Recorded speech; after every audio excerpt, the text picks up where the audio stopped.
নমস্কাৰ বিহেটা বাতৰি সৈতে মই আবুল বাছাৰ আচাৰ প্ৰতিবাদত কপিল কলিয়াবৰ তিনিআলি সদৌ অসম আদিবাসী ছাত্ৰ সন্থাৰ প্ৰতিবাদী কাৰ্যসূচী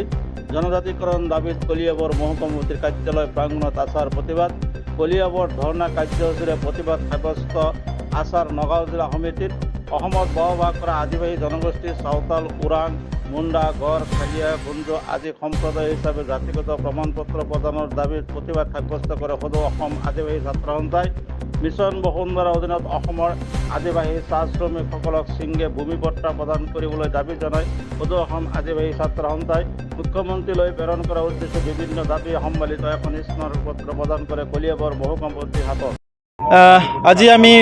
কলিয়াবৰ সাব ডিভিজনত আমি উপস্থিত হৈছোঁ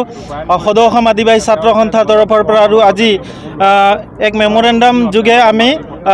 অসমৰ মুখ্যমন্ত্ৰী তথা ভাৰতৰ প্ৰধানমন্ত্ৰী আৰু ৰাষ্ট্ৰপতিলৈ আমি স্মাৰকপত্ৰ প্ৰদান কৰিম। আমাৰ দাবীসমূহ আছে যে আমাৰ যিসকল আদিবাসী অসমত বসবাস কৰি আছে এই অসমৰ আদিবাসীসকলক অতি শীঘ্ৰে জনজাতিকৰণ প্ৰদান কৰিব লাগে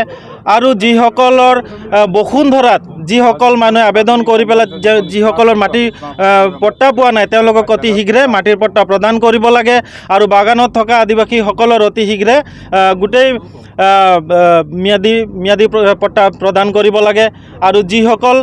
অট'নমাছ আৰু টেৰিটৰিয়েল কাউন্সিলত বসবাস কৰা আদিবাসীসকলক তেওঁলোকৰ ভোটাধিকাৰ